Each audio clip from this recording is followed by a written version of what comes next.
at the actual time that Jesus performed his miracles, how many eyewitnesses were there, and also how many were there at the time it was printed?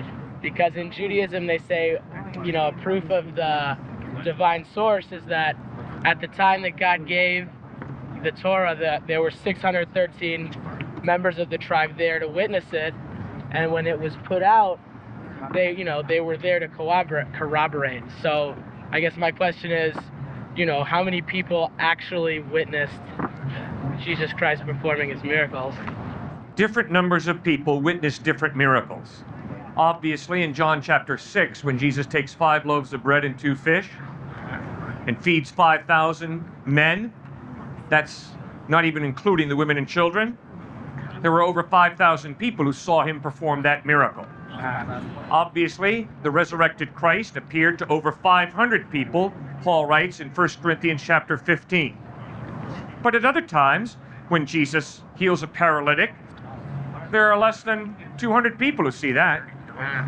So then I guess, as a follow-up to that, when Christianity actually, hit the people as a major religion, were those people still around to say, yeah, obviously it's in the book, I was there.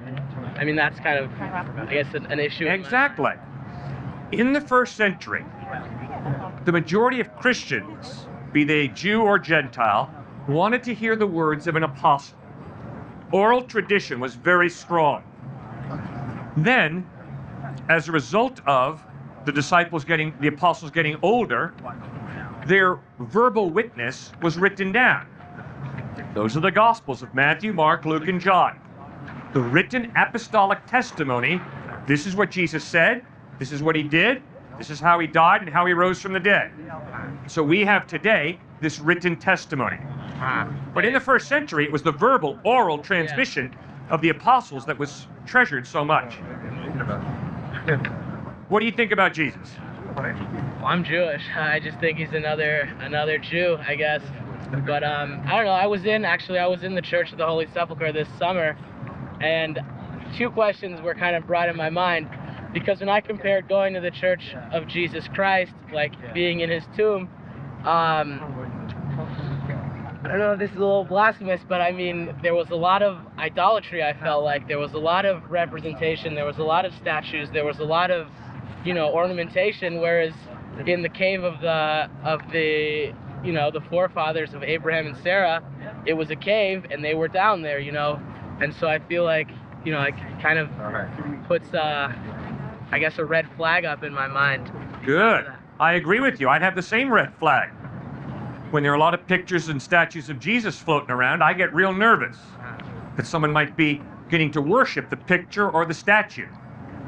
And you're right, we're not to worship a picture. We're not to worship a statue of Jesus. Jesus is not a statue. He's not a painting. He's a personal God. And we're to love him and worship him and put our faith in him. Now, in light of the fact that he lived a sinless life, that he taught amazing ethical teachings, that he died forgiving his enemies, and that he rose from the dead, don't you think the evidence is that Jesus Christ, not the statues, but that Jesus Christ is reliable, that you could put your faith in him?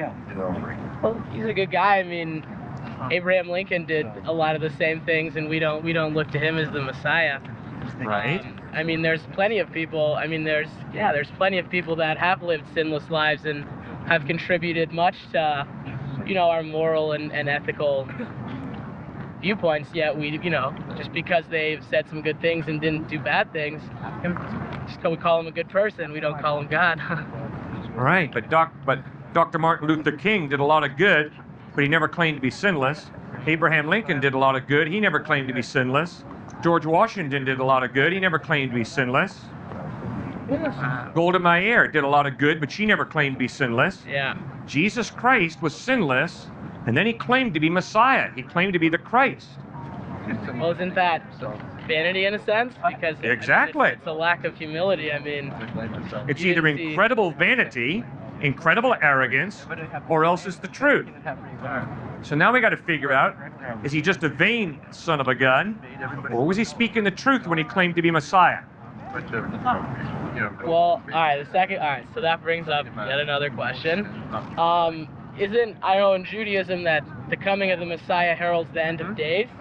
And if Jesus was actually the Messiah, I don't know if it goes the same in Christianity, but if Jesus was the Messiah, where's the end of days? Great question. What do you mean when you say, as a Jewish gentleman, the Messiah brings about the end of the days? What does that mean to you? Well, it means, first, I guess, a time of peace and accepting of Hashem as the one, as kind of, you know, an end of its peace, and then it's kind of like basically that. It's a time of peace and a time of, it's not like a fire and brimstone deal, because the Jews don't believe in hell. So it's a time of just peace and prosperity, and everyone gets along pretty much. So your understanding is that when Messiah comes, the Muslims and the Jews are just going to call it quits when it comes to fighting. There's just going to be peace. After all, they are cousins. So. And the North Koreans and the Americans, there's just going to be peace. How do you believe the Messiah is going to bring that about? Huh? How is the Messiah going to bring this peace about? He's the Messiah. You know, the Messiah is the one, you know, that could do it. I don't know how, but if you have faith in a Messiah, you should have faith that he can solve all the problems that, you know, no individual can that isn't the Messiah. So. Okay, so what I hear you saying is you believe that when Messiah comes, he's going to go like to the United Nations, and everyone's going to say, sure, we're all going to live at peace together. Potentially, yeah.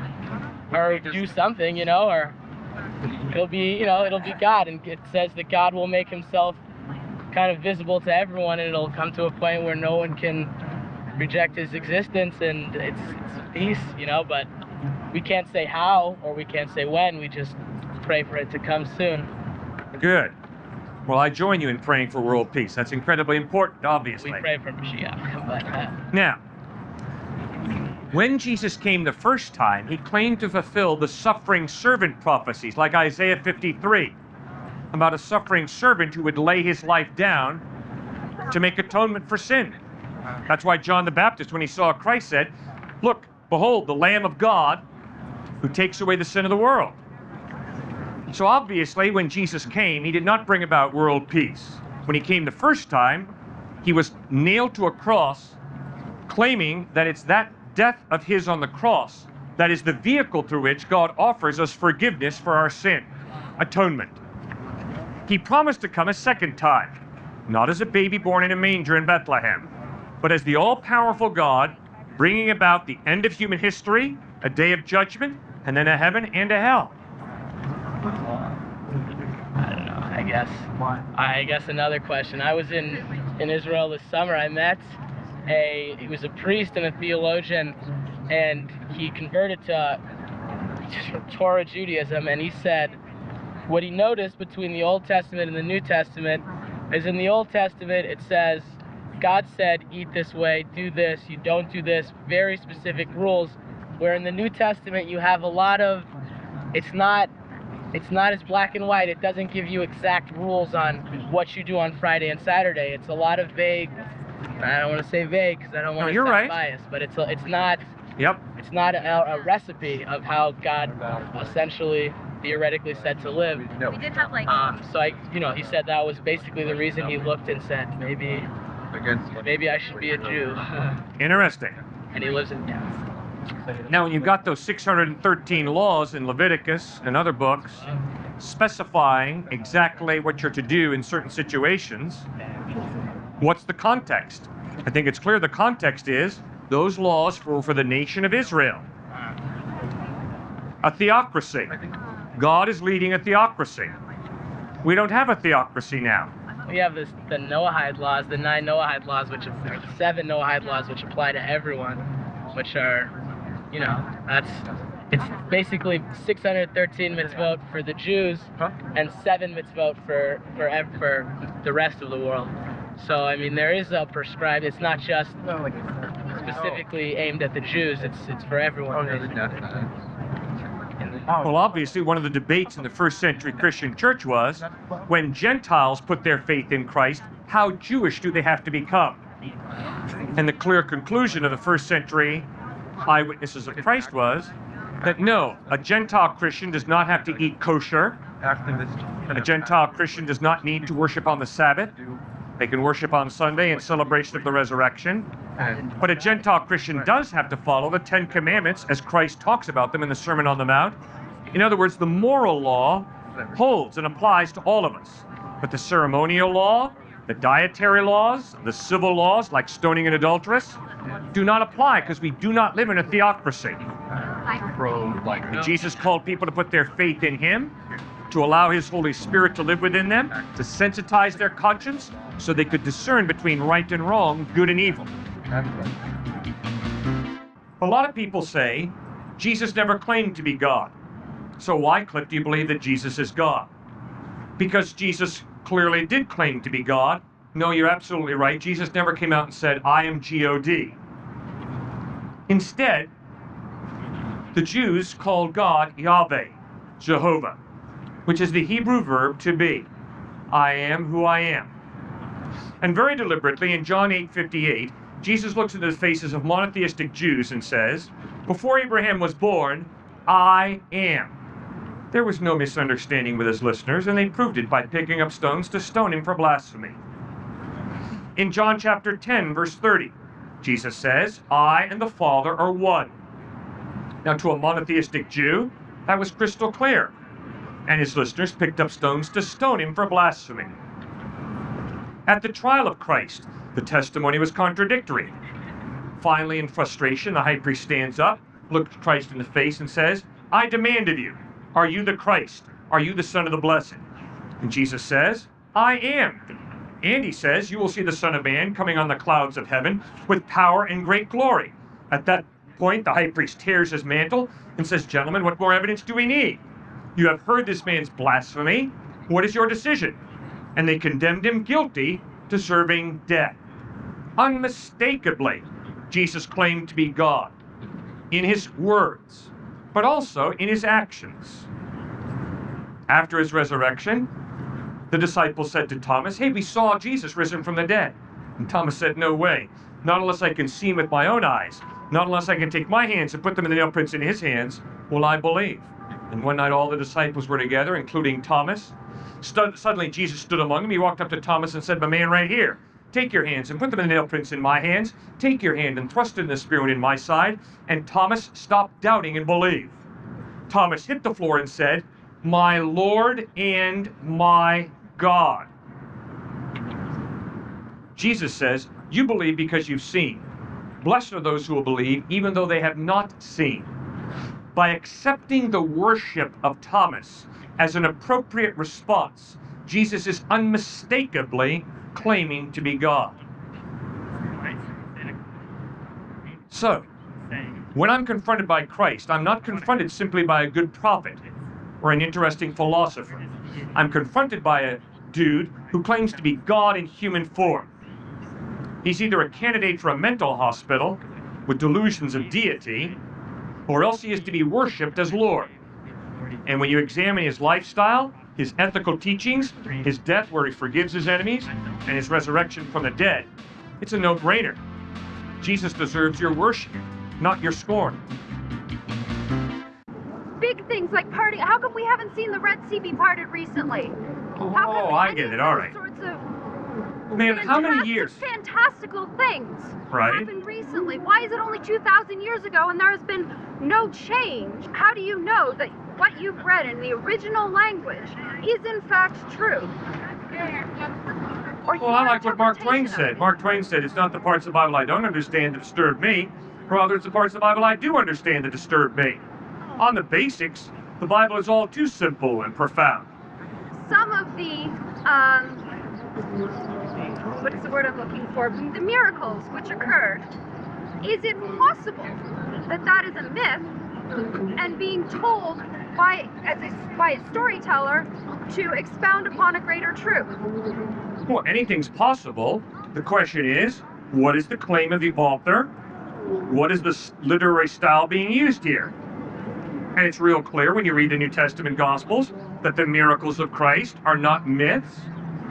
The author is claiming, I saw this. Jesus performed this miracle. He turned water into wine. He took 5 loaves and 2 fish, and fed 5,000 people. So I could claim something very similar than that if I could get somebody to publish a book that, oh, well, I saw that cactus sprout a bird out.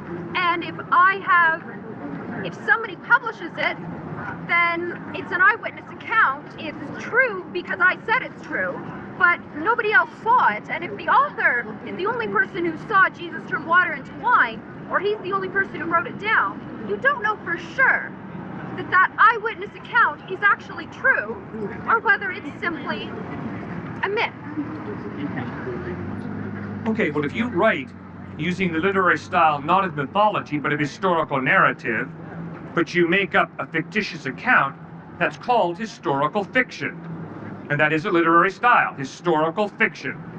So But the Bible could be historical fiction. sure, it could be. The reason it's highly unreasonable to conclude that is because you will notice that the literary style of historical fiction was not created till hundreds of years after the first century. That literary style was not used in first century.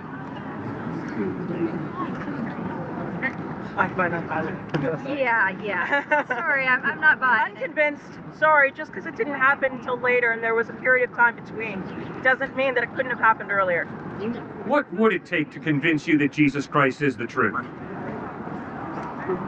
I guess he'd have to come here and talk to us.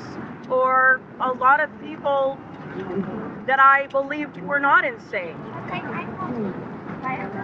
Jesus would have to come and appear right here? Or to people that I had confidence in their sanity. So you question the sanity of Matthew, Mark, Luke, and John, Peter, Paul, and James? And you. All right, why do you question my sanity? Well, I mean, you claim all sorts of things.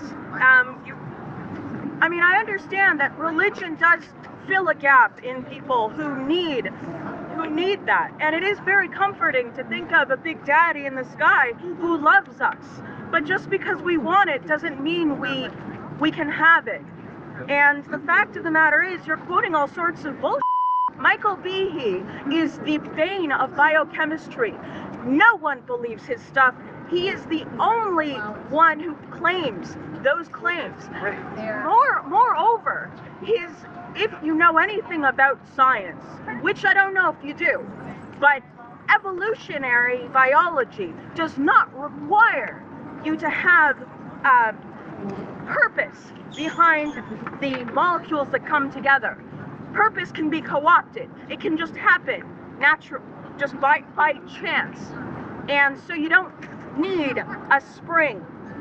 You can have an incomplete mousetrap. And the arguments this man has been using have been thrown out of court. He has been argued out of everything, and he still continues to use his false arguments about cilia, right? And how they're supposedly irreducible molecular parts. However, there have been cilia discovered that lack some of the parts that he said were totally required. And science continues to show that this guy is a liar and wrong. And he is a liar because he knows he's wrong. He's been proven wrong. And who are you going to use as your example but a liar? I mean, I assume you seem to have done a lot of research, so either you're a liar for using this guy knowing he's a liar, or you've convinced yourself that you're right, and that using him is not a bad idea. So in the future, in case you didn't know and didn't use your research, the guy's an idiot. The guy's a professor at Lehigh University, a biochemistry He's still professor. a damn fool. He's not an idiot. Yes, he is. Albert Einstein had a brain. Maybe not according to you, but from my perspective, Albert Einstein had a brain. And when Albert Einstein was confronted by the Big Bang, he moved from pantheism to theism. And he said, I want to know how God created. I want to know his thoughts. The rest are just details. Now, please stand here and tell me that you don't think Albert Einstein had a brain. I think that smart people can still be wrong. And while Albert Einstein was alive, physics did not proceed because people were too afraid of contradicting him. Yeah, well, Albert Einstein understood the implications of the Big Bang. And therefore, mathematically, he put a fudge factor into the equation to disprove the Big Bang. But then some of his mathematically minded friends showed him, Albert, that fudge factor is wrong. And I respect Einstein. He had the humility to say, you know, you're right. I made a mathematical mistake. The overwhelming evidence is the Big Bang did take place, which means the universe is not eternal. There is a beginning, which means there's got to be a creator. And Albert Einstein moved from pantheism, which is a belief that nature is God, to believing that there's a creator God who is separate from nature. Why? Because the universe is not eternal. I challenge your premise that just because something begins, something must have created it. Well, it's real simple. Everything that has a beginning has a cause. The universe has a beginning, therefore the universe has a cause. The Big Bang was an event. No one's necessarily saying it was the absolute beginning. It could simply be an event in a continuous cycle. I don't think any scientist would The evidence is the Big Bang is not an event in a cycle. The evidence is, before the Big Bang, there was nothing. No, there's no evidence for that. All we know is that we live in a universe that is expanding. And that's part of why we believe in the Big Bang. That there was a beginning, and that's why we have an expanding universe. There was a Big Bang. And when you study, as Arno Penzias did, background noise in the universe, he made that discovery in 1963 and won a Nobel Prize for it. Arno Penzias begins to acknowledge there's got to be some type of God. Because before the Big Bang, there's nothing. All of a sudden you have something. You never get something from nothing. And Arno Penzias, he becomes a theist. So does Albert Einstein, because it's crystal clear. There is a beginning to the universe. The universe is not eternal. At one point, the world was flat, and then we At one point, the world was flat? No, man. The world was never flat. Never. I think she's speaking in allegory. Great. Use your allegory. So at one point, we thought the world was flat, and that in fact the sun revolved around us. Science has continued, and therefore there must be gods and other such things which explain these phenomena that we see. And then science continues to explain that in fact, no, you can actually explain it in a different way. And that's actually what happens.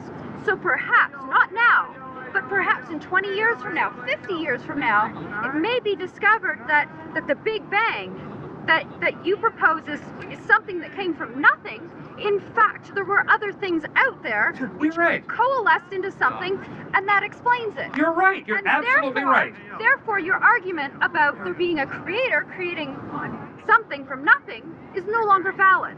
That particular argument would not be valid. That's correct. But guess what?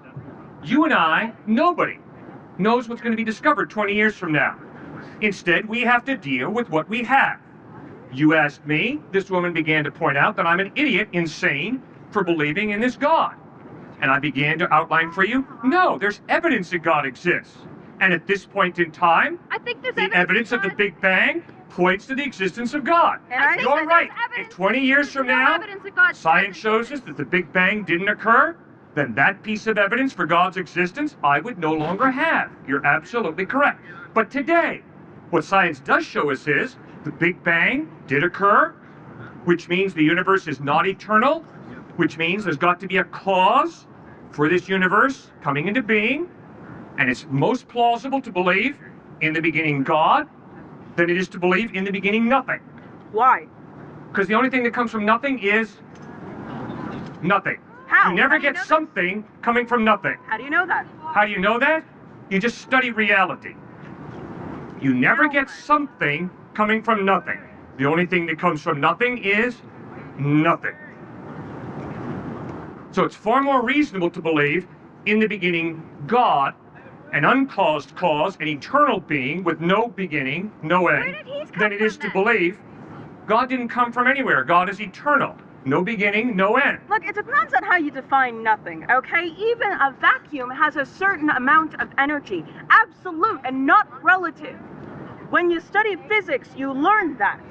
Okay. So how are you defining nothing then? Because even in a vacuum, there is energy, absolute energy and not relative. Just study the Big Bang. It's real clear. So Before even the Big if Bang, the there universe was came out of nothing. There is energy in nothing. You don't That's have not energy. nothing. You don't have time, you don't have space, you don't have energy, you don't have matter. Before the Big Bang, you have nothing. No space, no time, no energy, no matter. Nothing. Then about 15 billion years ago, you have a Big Bang. If there's energy in Got to have a cause for that Big Bang. the fucking vacuum. It's that simple. I have an issue with the argument that you make that's founded in that there must be a why, that there must be a cause for us to believe in anything. And the issue that I have is that the actual value, the real sort of majesty and power of faith is that it is completely irrational, that it is not grounded in any reason whatsoever. And your attempts to sort of ground faith in a reason, in fact, sort of is a lack of integrity with faith itself. Mark Twain, I think, and you agree. Mark Twain said, faith is believing what I know is not true. I strongly disagree with that definition.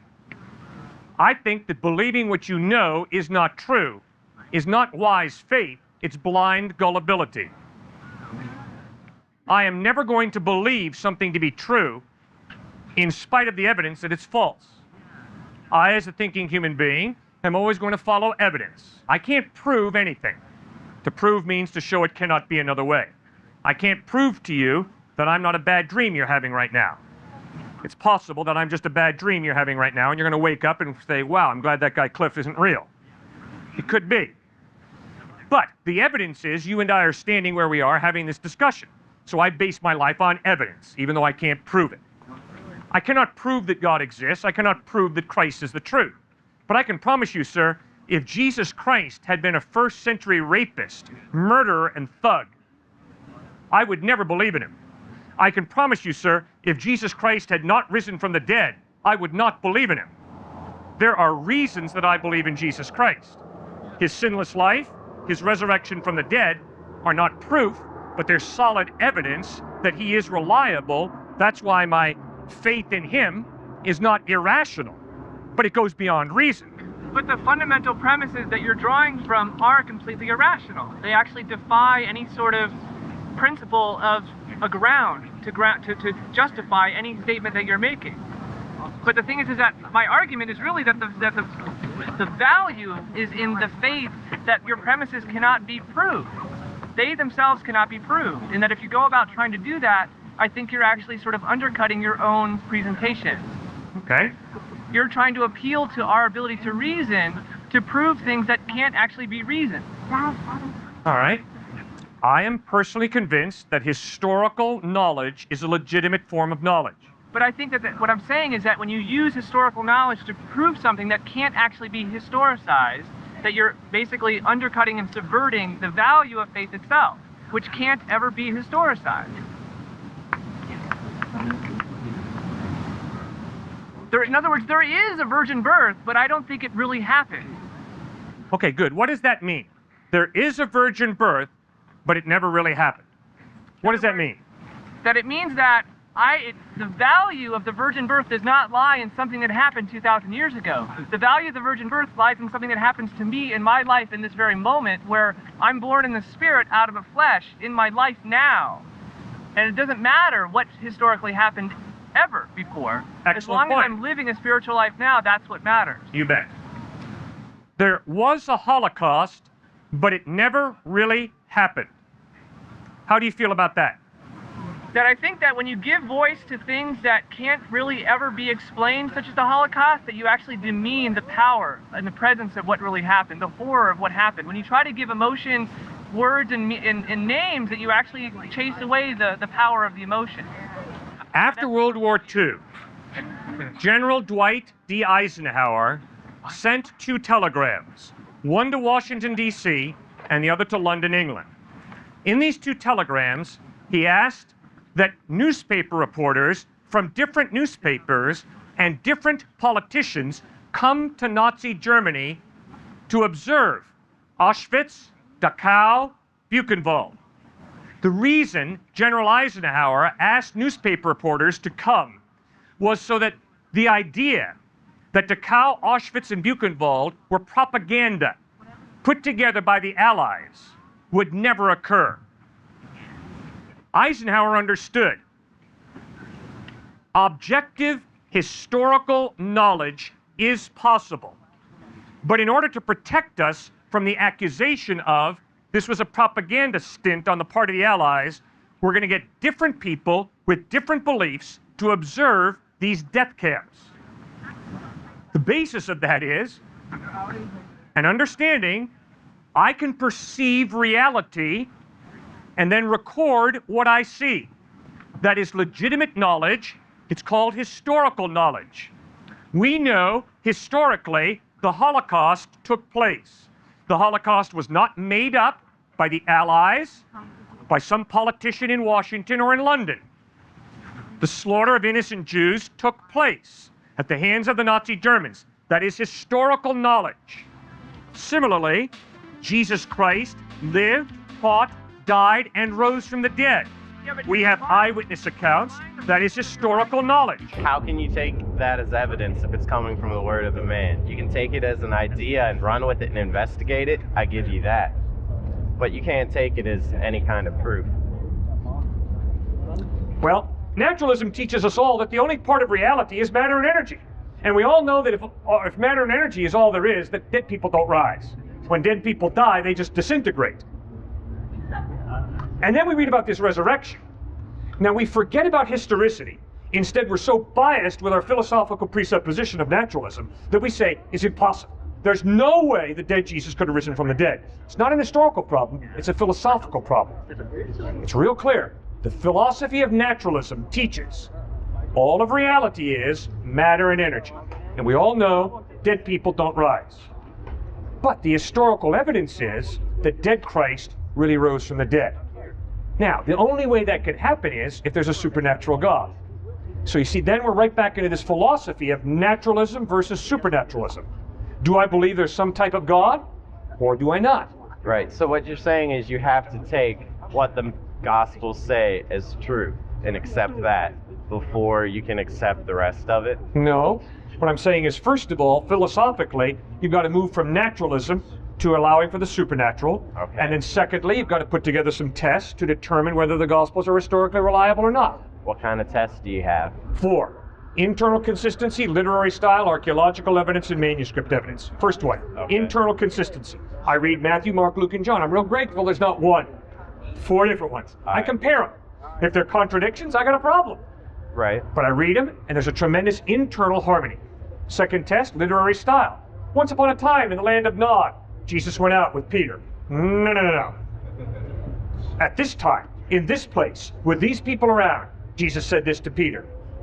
Historical narrative is the literary style, not fairy tale, mythology. Right. Third test, archaeology. We're not talking about the island of Atlantis where Jesus was born. We're talking about Bethlehem, Nazareth, Jerusalem, Rome. Archaeologically verifiable places. Fourth test, manuscript evidence. Hanky-panky by the popes in the Middle Ages, man. Motivated by political drive, they totally perverted those Gospels beyond recognition. False. Well, why do you say that, Cliffe? False. Because the New Testament that we have in English today has nothing to do with the Latin Vulgate out of the Middle Ages. The New Testament we have today is based on over 5,200 Greek manuscripts or pieces of manuscript dated from the 1st through the 10th century AD. Take those 4 tests together. The overwhelming evidence is not that the Bible's a word of God. It doesn't say anything about that. Right. Simply the Gospels are historically reliable. Read them as history and ask yourself, does the historical evidence point to the dead Jesus rising from the dead, or does it not? I'm a student, sir. I'm a history student. Good. I've had the opportunity to read a lot of text, a lot of native text. Good. Native text talks about what happened to him. And you have to discount the supernatural. Oh, Because why where do you see it discount the around you right supernatural? now? Why? Where do you see it around you right now? If someone's coming back from the dead? Wait a second. How does history teach you that you have to discount the supernatural? How does history teach you that? Evidence. That's all I can... No, sir. The existence of the supernatural has 0 to do with history. It has everything to do with philosophy and theology. Which are great subjects, fun to study. Well, then but I'm don't not gonna stand there and tell me that it has to do with history. It has nothing to do with history. It has everything to do with your philosophy You're asking me to worship and theology. No, I'm asking you to be historically honest. And understand that the Gospels are historically reliable because you put them through tests. What are your tests that you use as a history student to determine whether a document is historically reliable? As much evidence as I could find through reading one book or another book on a subject. Read multiple books on a subject. Good. We got 4 of them. Matthew, Mark, Luke, John, multiple books. Well, you know, I read. So let's say I read about the Cortez conquering of the Aztecs. Yes. I've got the Spanish account and I've got the native account. Good. The native account is full of all this supernatural stuff that they believed in. Yeah. There's no account of that in the Cortez account. Fine. So you read the Gemara, which is a very hostile record of Jesus. But at least they have the honesty to say, and he performed a lot of miracles, but he was a fraud. Yeah. Yeah. And you read the great Jewish historian Josephus in Antiquities 18.3.3, and he talks about this is historical Jesus who died and then rose from the dead, supposedly. And all of a sudden you're going, wow, this Josephus didn't believe in Jesus, but he's talking about this historical resurrection maybe happening. So you got to start opening your mind and saying, I better go back and be honest about my philosophical presupposition, and is that really coloring my view of the text? I can't look a Muslim in the face and say, you want to know why the Quran is wrong? Because it talks about God. I mean, good gracious, what a philosophical bias. You could. Yeah, and be intellectually dishonest. That's real intellectual dishonesty. You know, Muslims, the reason the Quran is wrong is because it talks about God. Oh, gosh, that's so narrow-minded, it's scary.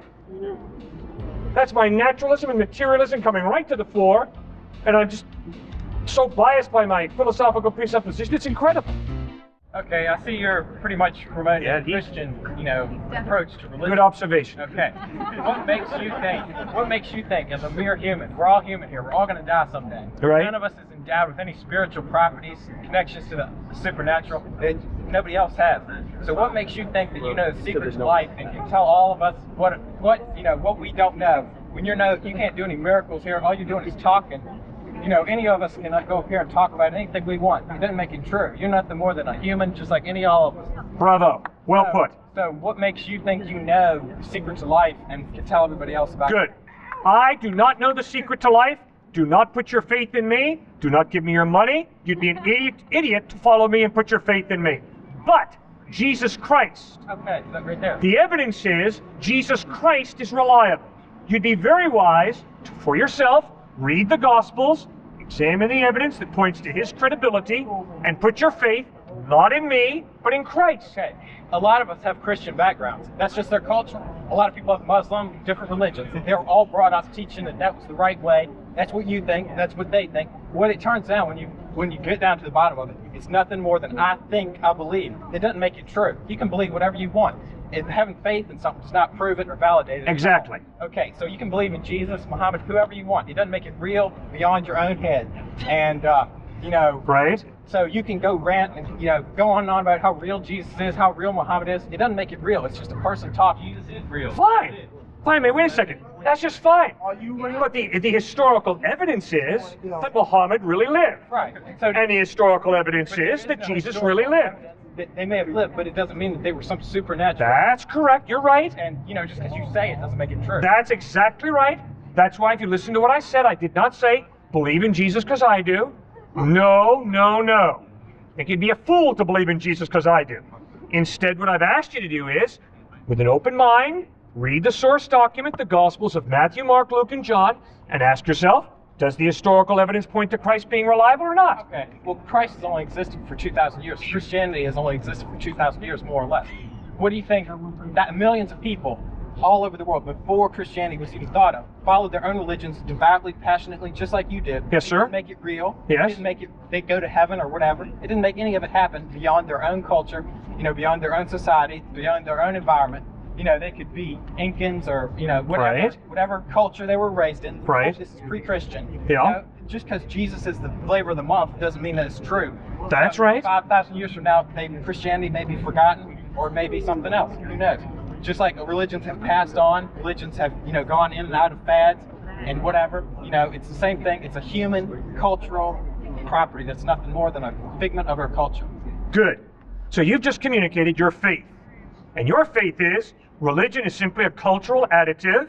Different cultures have different religions. Right. You can't prove that. It's a faith that you have. True. You look all around the world, there are different religions. All of them have identical things. People like you that are promoting one over the other, claiming, one is superior to the other. None of them have anything other than their talk. They don't have any proof as far as numbers. They can say you can't put God in a jar and measure it. Right. Okay, so as far Can't as put love in a jar and measure it either. but as far as being a physical thing, Right. God is not provable. It only exists in your head. It cannot be demonstrated scientifically. That's absolutely correct. You cannot scientifically demonstrate God. There you go. Therefore, it's nothing more than what's in your head.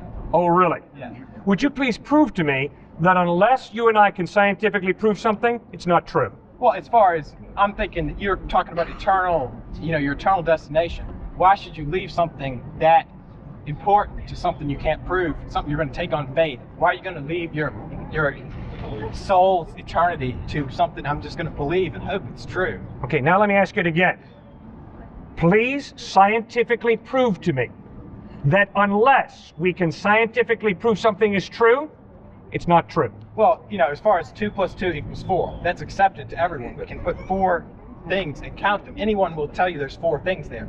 But as far as like, I believe in Jesus and blah, blah, blah, no one, that's an individual thing. And it doesn't go beyond the individual. It's like I like chocolate or I like vanilla. It doesn't matter. There's no proof that vanilla is better than chocolate, vice versa. It's all an individual opinion, a concept of the individual. Now, let me ask it again. Please scientifically prove to me that unless we can prove something scientifically, it's not true. What you're saying is really not even a question. You're saying scientifically prove that unless something is scientifically provable, it's not true. That's what you're saying. Now I'm asking you to prove it to me. Well, You're standing out here saying, come on man, all these religions, it's all just a cultural thing, it's all just blah, blah, blah. And you are saying, from your educated, superior viewpoint, you look out on all the cultures of the world with all their religions, and you as an educated white Westerner have the intelligence to realize it's all just a cultural bias. That's all it is. And you have as your big, big faith position, unless you nitwits, ignoramuses around the world, can scientifically prove that it's true. Guess what, nitwits? It ain't true. Now I'm asking you, in all honesty, please prove to me that unless you or I can scientifically prove something, it ain't true. Okay. Or, sir, is that your cultural bias? Here's the truth. If you drop a ball, it will fall to the ground. That's the law of gravity. Anywhere in the world you drop a ball, it will go on the ground. Good. These are scientific principles. They're repeatable. They're provable. Good. There are numbers involved. They're measurable. Great. There are laws that govern what the ball will do, how fast it will fall, at what speed, when it will hit the ground, Right. and all that kind of stuff. Right. That's scientific. That's not something that says, I believe it, so it's true. Good. Sir, right now, in your discussion with me, you are not using science. You are using logic. You cannot scientifically prove to me that your logic is true. Sir, when you go home and relate to your roommate, your relationship with your roommate has nothing to do with science. It has everything to do with trust, love, loyalty, and commitment, none of which you can scientifically show. Don't you see, sir, that science is a wonderful branch of knowledge? It's a beautiful branch of knowledge. But it is so narrow. It is so limited. What's a scientific date like? Do you enjoy a scientific date? No, I doubt it very seriously. Does your family life run on science? I doubt it. Scientifically, prove to me that Napoleon fought the Battle of Waterloo. Scientifically, prove to me that Lincoln was assassinated by John Wilkes Booth. Come on, sir. You can't do it. Well, here's another, just interesting perspective. If you look on a globe, Richmond is a small city among the whole world. What would make you think that of all the people in this world, somebody standing here at Richmond has got some knowledge that they need to spread to everyone else? I mean, what would make you think that all of a sudden, of all the I'll tell you what. billion people in the You bet. I'll tell you exactly what. I have a younger brother who's a transplant surgeon. He's involved in genetic research because he transplants kidneys and livers. And guess what, sir? Not all human bodies accept the new kidney or the new liver. And I can promise you, when my brother discovers the genetic way to manipulate a person's genes so they accept the new kidney and liver, he's going to be going all over the world, encouraging people who have to have a liver or kidney transplant to get the genetic manipulation going so their body will not reject the new organ. That is not arrogance on his part. It is motivated by love for people who have to have a new liver or a new kidney. And I can promise you, sir, I am convinced to the root of my being that Jesus Christ loves you, that he's got heaven out there for you. And I'd be a flaming hypocrite if I didn't tell you about it. That's all I'm saying. Amen.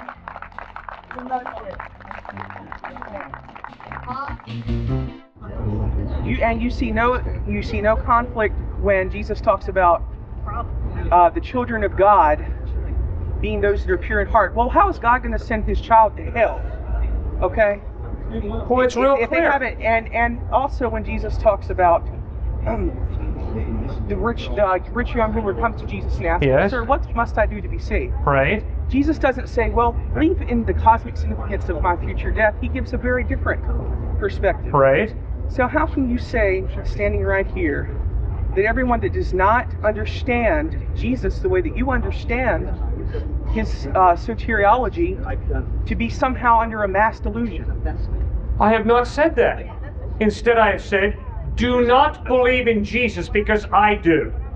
What I have said is, go back and do your own homework, read the Gospels for yourself, examine Jesus on your own. I'm sorry, I cannot do your homework for you. Read the Gospels, Matthew, Mark, Luke, and John, and ask yourself, does the historical evidence point to Christ being reliable, or does it not? And you decide for yourself. See, when you say reliable, that's according to your perspective. That's why there's hundreds of different Christian denominations and all kinds of different things. That's why you can have a Bishop Spong and you and people like you. But when you say, when your argument becomes, believe the way that I believe, or suffer an eternity in hell, then, sir, that is when you take on something that is actually contrary to what Christ taught.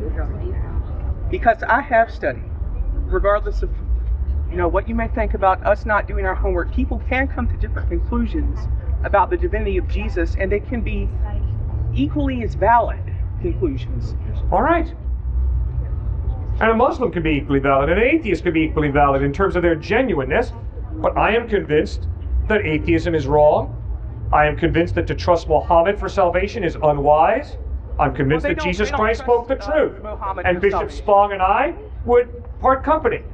Well, but they don't trust, that shows how little you know about Islam, because they don't trust in You're right, I'm sorry, I misspoke. We're not to trust Muhammad, we're to trust Allah. But we are to follow the 5 pillars, which Muhammad taught. Right. And part of the first pillar is that Muhammad is his prophet. Right. He's the last prophet in the line of Jesus and the rest. But you see religions that is not your own as inferior. I never said they're inferior. Yes, sir. Yes, sir. No, sir, I did not. Sir, when you say people that don't understand things that you do are going to hell, that's inferior. I never said that. That is no different. Never once did I say that. Instead, what I said was, when you read the Gospels, there's no way you can escape the fact that Jesus warned about hell. Yes. Don't take it from me. Read it for yourself.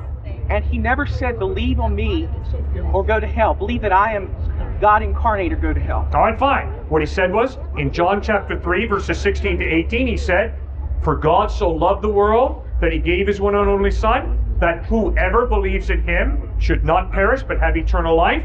For God did not send his Son into the world to condemn the world, but to save the world through him. Whoever believes in him is not condemned.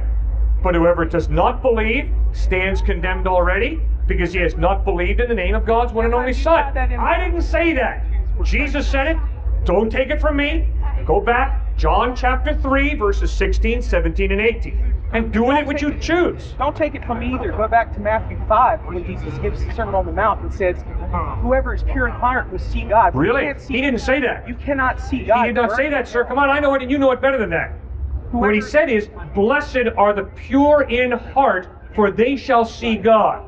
That's correct. That's what he said. That's the King James translation. No, that's not. That's the NIV translation. That's an accurate translation. Blessed are the pure in heart, for they shall see God. That's what he said. Pure in heart versus which region of the world they're born into, which land they're born into, which doctrine they're born into. And anthropology shows us that every culture has some type of religion. We as human beings have this innate drive to know God. Anthropology shows it real clearly. My point is, it's hard to make these types of arguments if they are, because everyone has a basic understanding of God already, and it's so misconstrued over the ages. And so to say that God did or didn't do something is just, it's infallible, because you don't know. We have a written document written by man who assumes what God says is inherently true or inherently not true, but you can't say that because of this, there is this. You can't say because there is God, there is objective morals, because you have to say, well, assuming there's God, this is the best answer we have thus far. Okay, did you hear your first statement? Your first statement was, all of us have a mistaken notion of God, which clearly implies that you are in a position to judge all people, and you have made a judgment call that all people have a mistaken judgment of God. How on earth did you achieve that level of intellectual, spiritual superiority? It's not, I don't want to say superiority, I want to say misinterpreted, because nobody knows for sure. It's all based on assumptions. Like I said, if I drop my keys or if anyone drops anything, we've all learned what physics are. We all agree, and all right, if anyone disagrees that if you drop something, it's not going to fall, I'd like to hear it. And so you can argue, yeah, exactly. So there's a certain perception that would say, well, no, there is a small chance mathematically and however rationale you want to put it that, yeah, the keys might not fall. You could say that God would not make it fall, but that's a really poor assumption. So in my opinion, you know, you can't justify any of these facts by saying God is this, therefore we go to heaven. Because you're assuming that I believe. Let me ask you a question. If I stand here and say, for the past 5,000 years, human beings have believed that there's a God. The overwhelming majority of human beings have believed there's a God. They're all wrong. What will you think about me? I am one arrogant twit. If I'm going to sit here and say, for the past 5,000 years, the vast majority of humanity has believed that there's some type of God. But guess what? They're all wrong. I'm an arrogant twit. That's not an opinion. I said they are all wrong. You know what you And that's exactly what too many people on American university campuses do. They sit back and assume I have a position of superior intellect, and I judge all the religions of the world and say they're all wrong. That's incredible. How do I know that? That's assuming that I have this position of intellectual superiority and I can judge all the religions and tell everybody there's no God, you're all wrong. But I'm not telling anyone that. That's amazing. Well, you just said it right here. I said there's an assumption that we're all wrong because we have this predetermined notion of what man wrote about God. I'm not right or wrong, but I'm also not out here telling people that I'm right or wrong. Yes, you are. You stepped forward and you spoke very clearly, very articulately, and I respect your right to do that. Thank you. And you made some incredible claims. Just go back and examine the claims that you just made on your own. I didn't make them. You made them, sir. For me to kick back and say, all the people throughout the world who have believed in God are all wrong. They all have wrong interpretations. They're all just wrong. I mean, how do I know that? How is finding meaning in life? Because you only have one life to live, according to atheists. You're going to die, and that's it. Right. So finding meaning in that life, as in going out and helping people, that's a meaning. That's a calling. Yes. So you don't need God to tell you that. Right. So having that is, I don't understand how still finding meaning in life, right, but not believing in God is hypocritical. Okay. I respect you. You're an atheist who has decided my meaning in life is to help people. Good. But if you're going to be intellectually consistent, what you've got to admit is, just as easily, just as correctly, just as genuinely, I could go out and slaughter people and define that as the meaning of my life. One is not right, the other's not wrong, they're just different. Right. Okay, now I don't think you're willing to live that out, are you? Slaughtering people? No. No, but are you willing to live your life as if being Mother Teresa or being Adolf Hitler are both equally valid? They're just different. Uh-huh. Really? One is considered by people to be evil and wrong, but you know, that's considered by society. Hitler had followers who believed everything he said. Yep.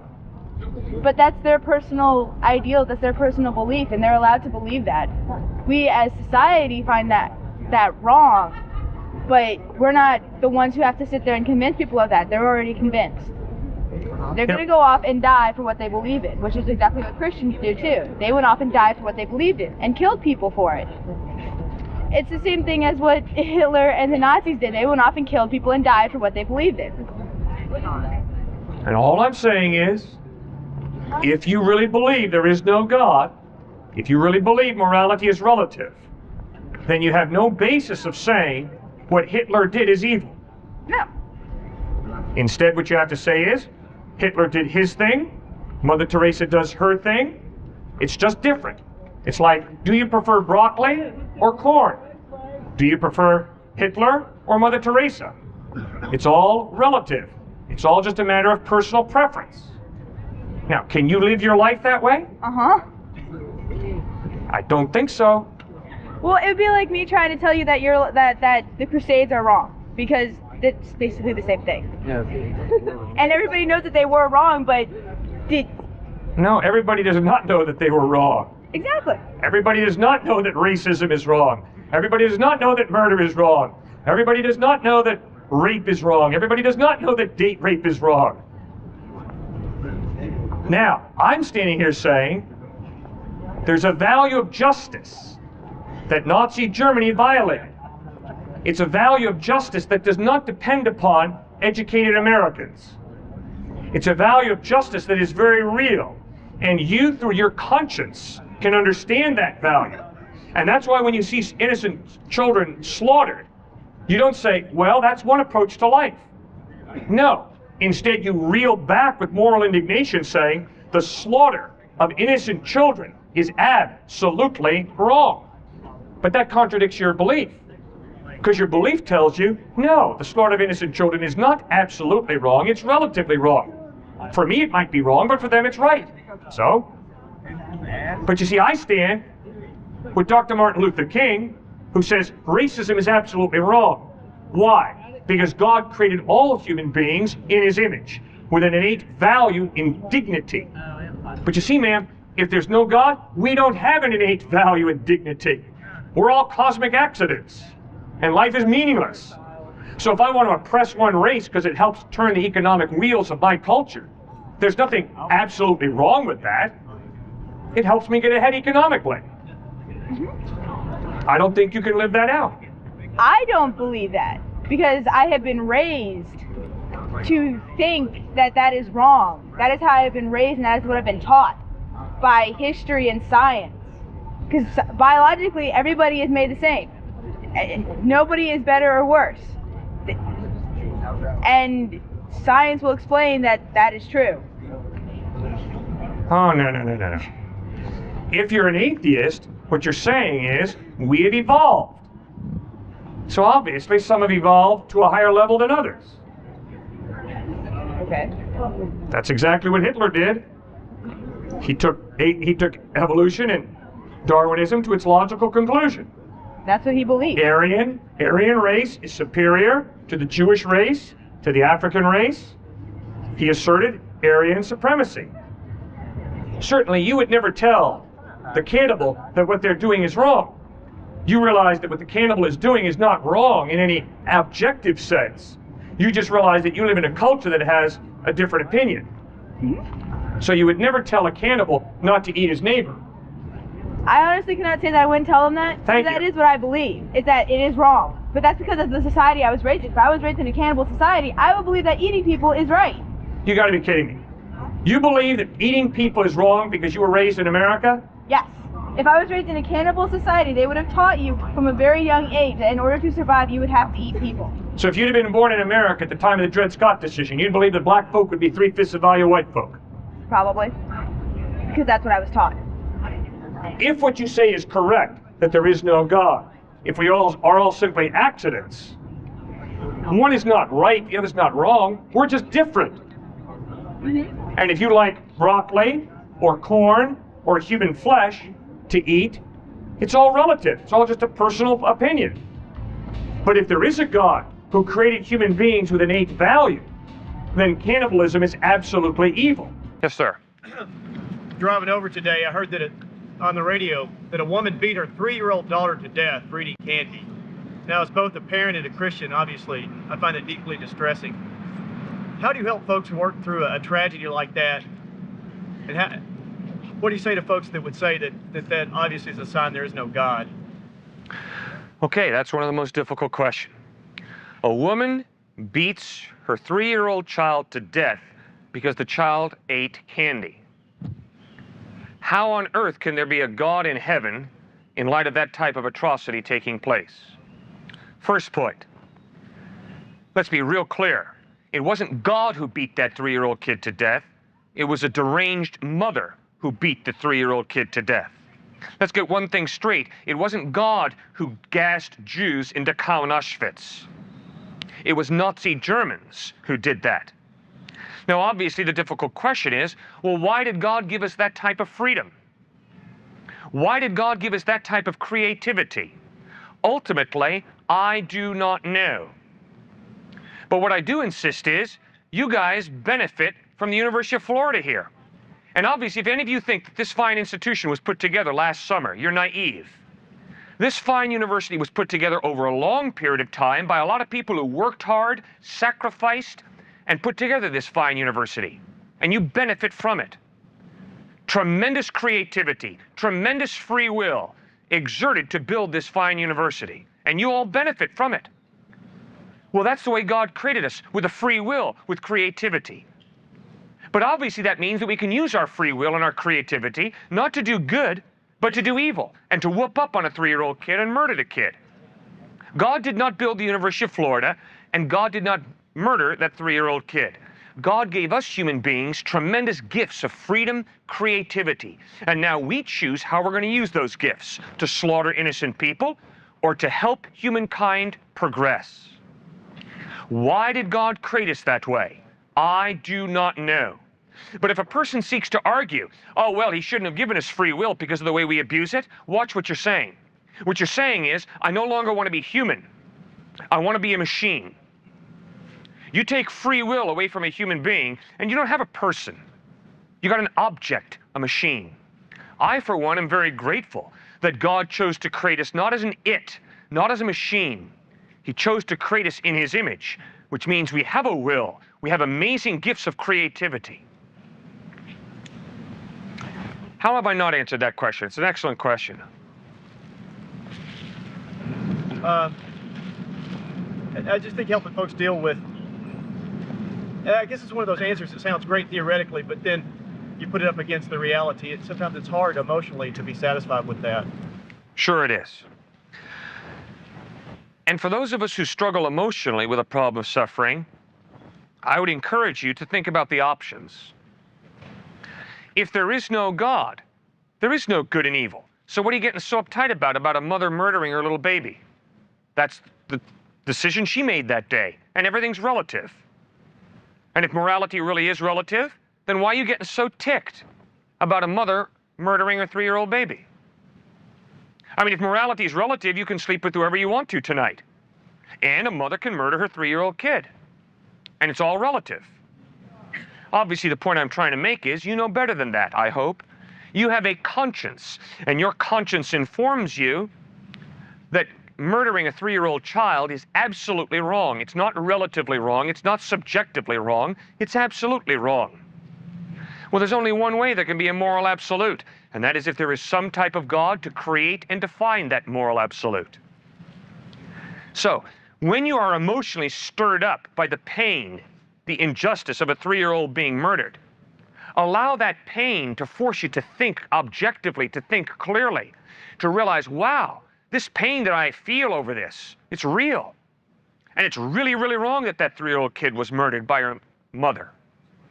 Gosh, there is a moral absolute. There is a value of justice.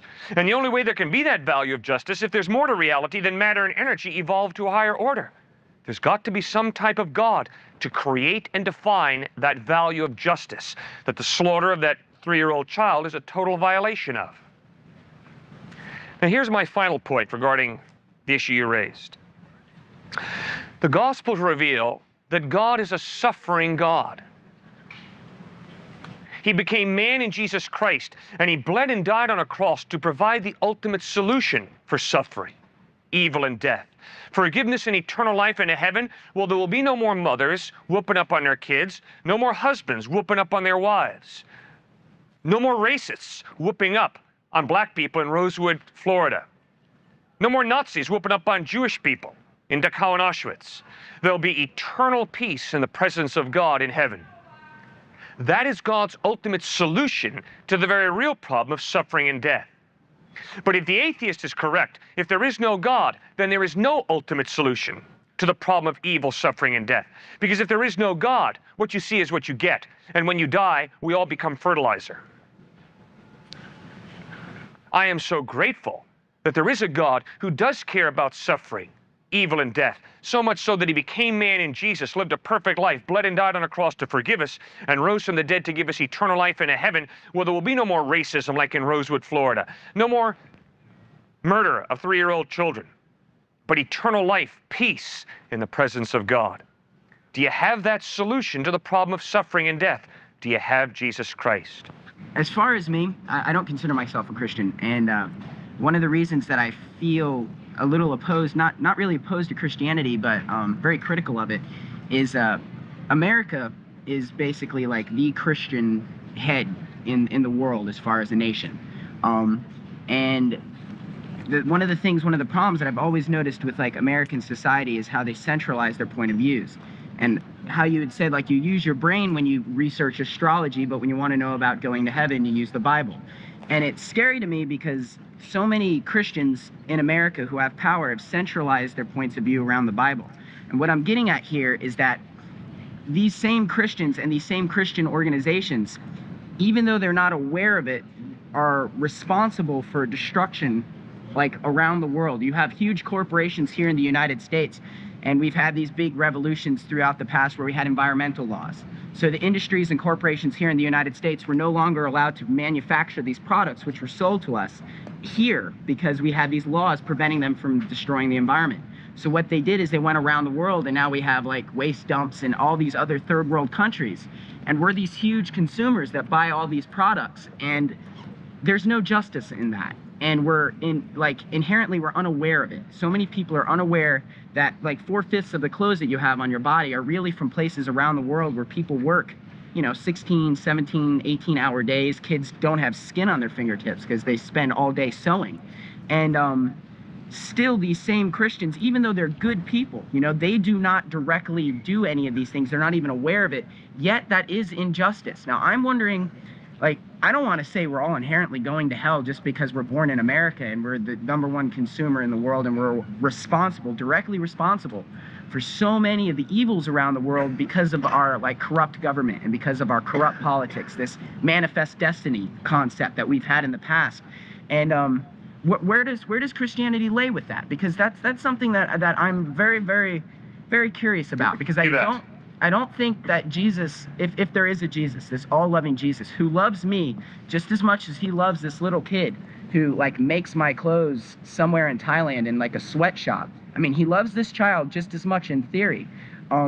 And I go out and I buy these products, and I go out and I support this system. My taxes that I earn, or the taxes that are taken out of my wages when I work in this system, support the government that enacts these things. I mean, as much as I'm just a minuscule part, I'm still a part. And as much as that I'm unaware of it, I'm still working in the direction of exploitation like that. So how does Christianity address something like, I mean, inherently so many of us, especially, just middle-class America, are responsible for things like that. We really are as a whole, and we're unaware of it. So what would be your answer to that? What would you tell me? Great question. First point, America is not a Christian country. There is no Christian country that has ever existed on the face of the planet. And America is definitely not a Christian country. I think the overwhelming evidence today is America is a very secular, materialistic country. In God we trust is on our money. What a farce. In money we trust is far more accurate. So America is not a Christian country. I think that's painfully obvious. Yeah. Second point. You're right. I, as a follower of Christ, am too often ignorant of how the clothes have been made that I wear, and I need to educate myself and understand the oppression, the injustice, the abuse, the manipulation that goes on in this world. And I need to stand against it the same way Jesus did. No question about it. Third point.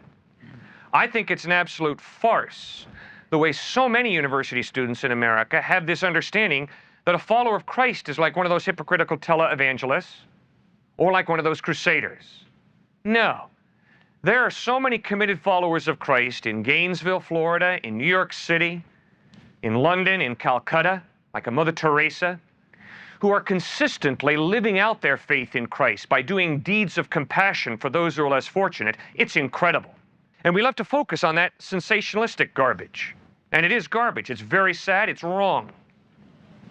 But I like to focus more on Dame Cicely Saunders, a nurse in England, who was a nurse and was working with dying people, and she began to realize the medical system in England basically gives up on you when you have a terminal disease, and you get no real care.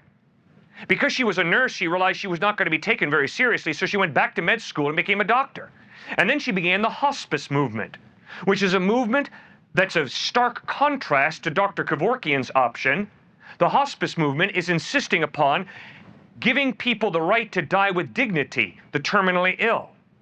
And we have about 2,000 hospice stations here in the United States. Over half of them are run by deeply committed followers of Jesus Christ, who seek to give an option to Dr. Kevorkian, who seek to say, no, you're not trash just because you got a terminal illness. You're still a human being created in the image of God, and we're going to give you an environment in which you can die with dignity. Just go on and on and on. Think about a guy named Millard Fuller. Guy lives in Alabama. He's an entrepreneur, a millionaire. His marriage is falling apart. He goes to Americus, Georgia, listens to the teachings of Clarence Jordan, who directs him to Jesus Christ. Millard Fuller puts his faith in Christ, gives away his millions of dollars, and starts Habitat for Humanity, which is basically committed to building low-income housing so that everyone has a decent place to live. You know, the list goes on and on and on of humble people who put their faith in Christ and allow Jesus Christ to change them. Oh, you're not going to hear about them on ABC, NBC, or CBS News tonight. No, you're going to hear about the flamin' phony who goes out as a priest or a minister and rips people's money off, or rapes a woman, or sexually abuses a little guy. That's who you hear about. But that's the exception.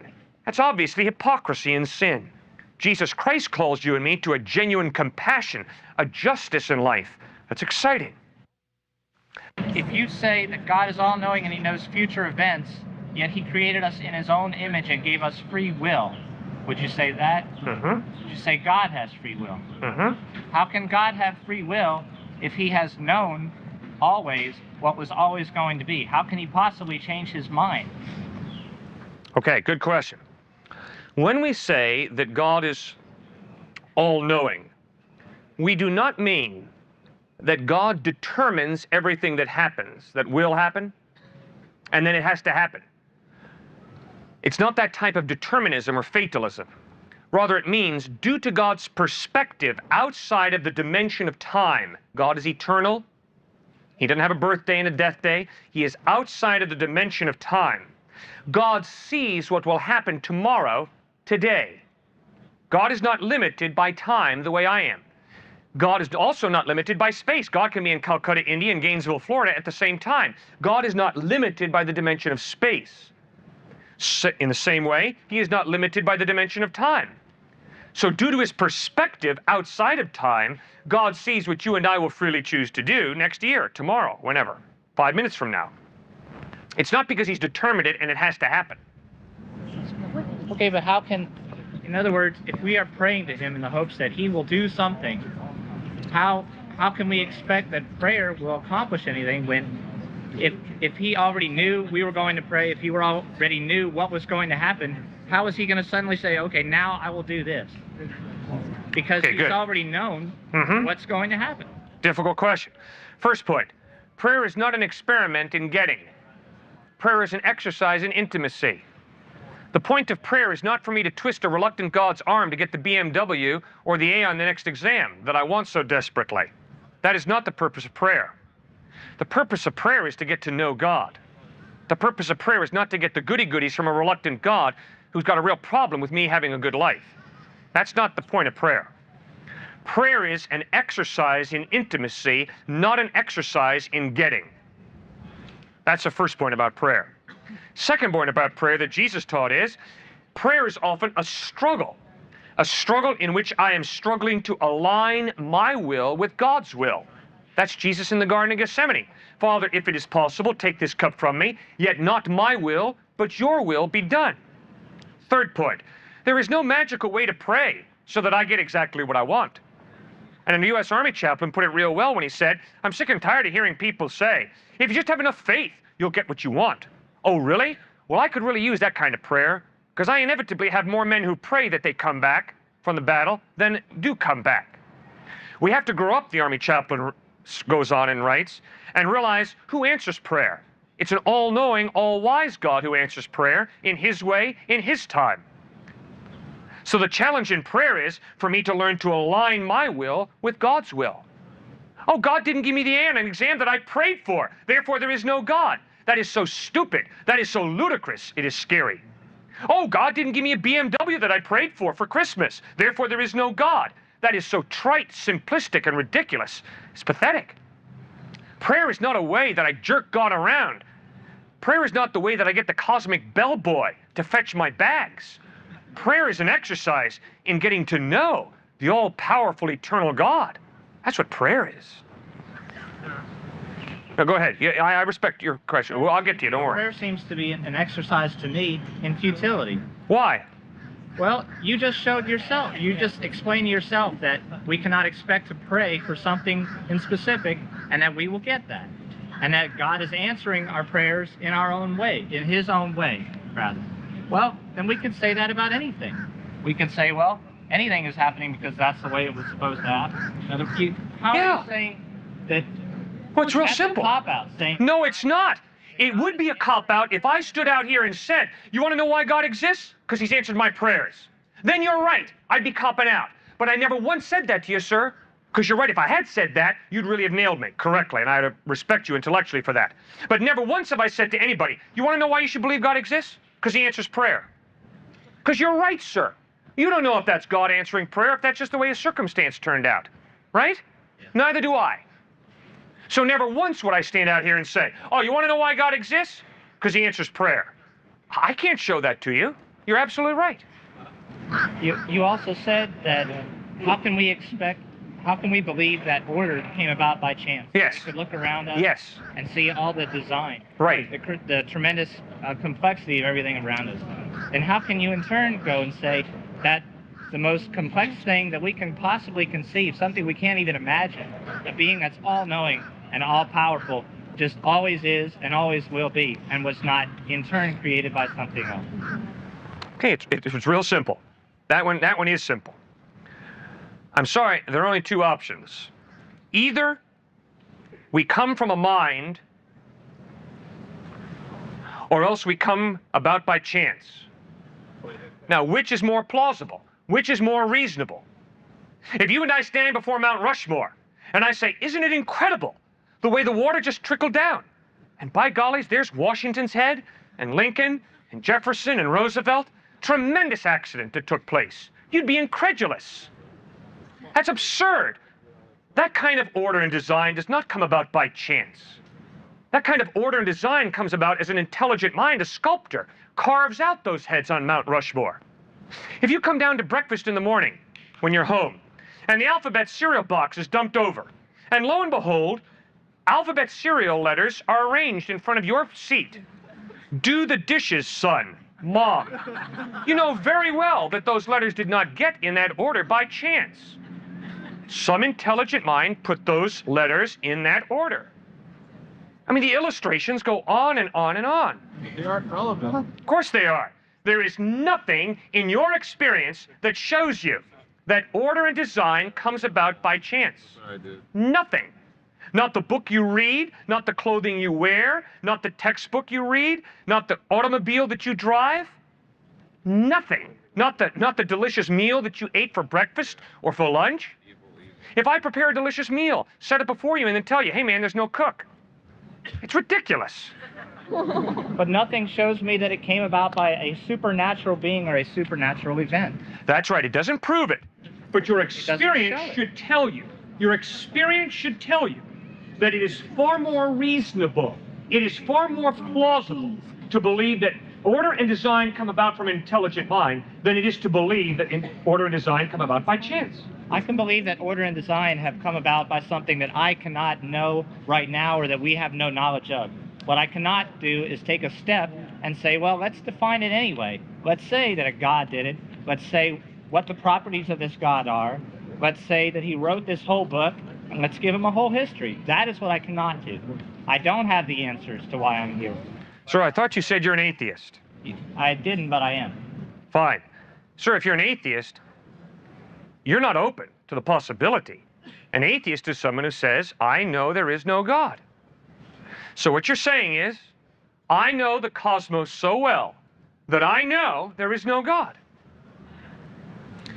In light of the fact that Albert Einstein said, I know less than 1% of all there is to know, how on earth can you stand there and say, I know the cosmos so well that I know there is no God? I don't have to be brilliant to know that there is no God. It doesn't take brilliance. Oh, yes, it does.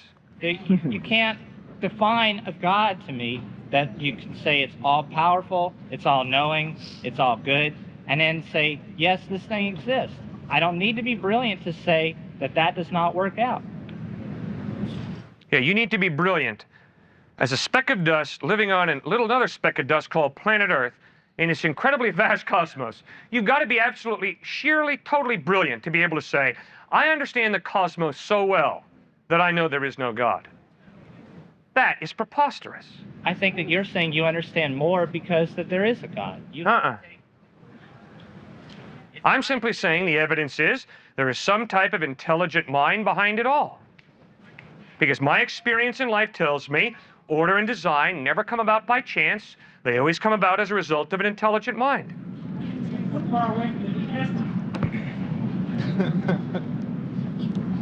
I can say, yes, I have a watch. I know from my experience that humans have created such things. Right. I have not seen a human create an eye, so I can't say, therefore, a mind greater than I can comprehend must have created. Those are two unrelated things. I can't say from my own experience that there must be a God, that there must be a supreme being.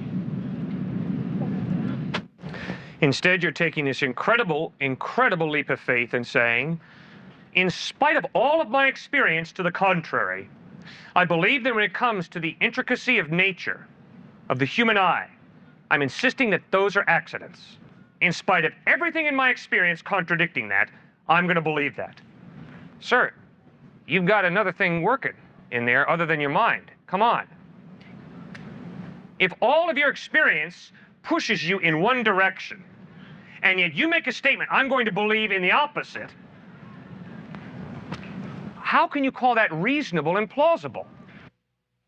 Didn't that God have to come from somewhere, and isn't that a leap of faith also, to say that that had to be created from something who had even more order? So it's a never-ending cycle of there must be something even better, and even better, and it has to start somewhere. Sure. Where does it start? You're right. And you can get trapped in that cycle. My point is this. You've got to face the issue. Something or someone is eternal, was around in the beginning. Is it more plausible to believe in the beginning matter and energy, or is it more plausible to believe in the beginning intelligent mind? Isn't it more plausible to believe matter and energy, since that is more easily existing than an intelligent mind? If that is true, how do you have love, order, justice, free will, personality? Well, if it has to start from something, and your choices are energy or an intelligent mind. Which is more easily started? Which is more easily to have been around from the beginning? An intelligent being which is created of energy and other things, or merely energy? Well, you know real well that you don't get free will from matter and energy, do you? If everything is matter and energy, we don't have free will. If we come from matter and energy, we don't have free will. If we come from matter and energy, all we are is highly complex biochemical reactions. So when she looks you in the face and says, I love you, understand what she really means is, you turn me on. That's all she means. And understand that your mother didn't love you. Your mother had a drive to preserve the genetic pool. See what I mean? You see, so much of your experience in life totally blows apart the idea we come from matter and energy.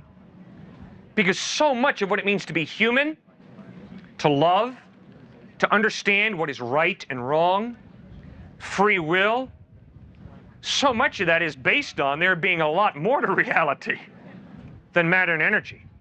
I don't care how highly evolved it is. There's more to you than a machine-like operation. There's a soul.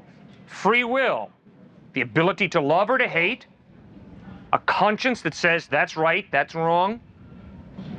Couldn't that just be societal conditioning that says that this is right and that's wrong? Sure.